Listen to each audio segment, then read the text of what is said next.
Whether you're here, here, or at one of these, it doesn't matter. This can find you. The common name, Stingray. Technically, a cell site simulator. First developed for military use, it's made its way into local law enforcement. It can track a person down to the room they're in if they have their cell phone on them. Stingrays turn these into homing devices. And that's just the beginning. These are tracking devices. This is emitting a signal. This is GPS. Mike Mino with the North Carolina branch of the ACLU has been watching the spread of Stingrays for years. It's my understanding that the software that a lot of these devices use is capable of capturing things like your text messages, the numbers you're calling and receiving calls from. We know for sure they're getting people's location. Here's how it works. Cell phones are always trying to connect to nearby cell towers. A Stingray acts like a cell tower decoy. In what's called a man-in-the-middle attack, it tricks cell phones into thinking it's the nearest cell tower, phones connect to the Stingray, and police can access a range of personal information.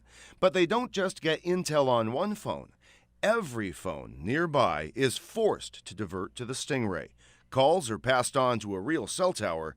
Data scooped up stays with police. When you ask them why they're using it, they'll say, well, we're targeting certain individuals, but the nature of the technology is so expansive that you cannot use this without countless innocent people having their data captured as well. The I-Team has learned at least 3 law enforcement agencies in the Triangle have been using cell site simulators, but they don't like to talk about it and may not be allowed to. These 2 purchase orders show Raleigh and Durham police bought variations of the Stingray within the last 10 years.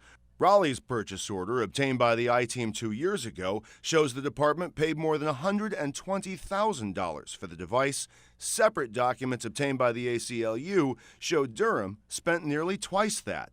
In spite of those purchase orders, both departments claimed not to be using one when the I-Team asked recently. Raleigh says they stopped using theirs because of outdated technology. With the Stingray, though, secrecy is part of the deal. Durham's contract with the device's manufacturer includes a strict non-disclosure clause, not just about the Stingray, but about the agreement itself and its subject matter. There is such secrecy around this, and I think it's because it's so powerful. I have a cell site simulator, and we do use it.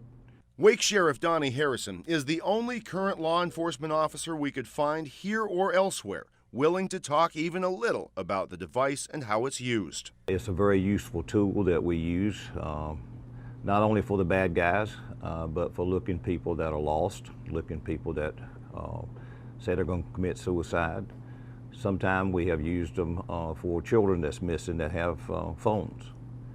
And basically, that's all I'm going to say about it. Harrison told us Wake County has had a cell site simulator since 2008.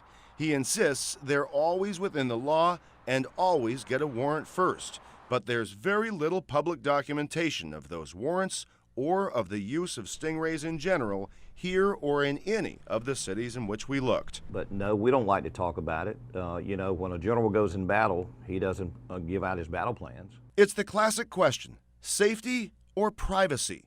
Law enforcement will tell you these things get bad guys off the street and help good people out in the meantime. Critics say we just don't know, and we don't, by design. As long as we do it lawfully, I don't care what people say. My job is to keep people safe. The public needs to know more. I think this is something that the courts need to know more about. There are real questions about whether a technology that soaks up innocent people's data can be used constitutionally.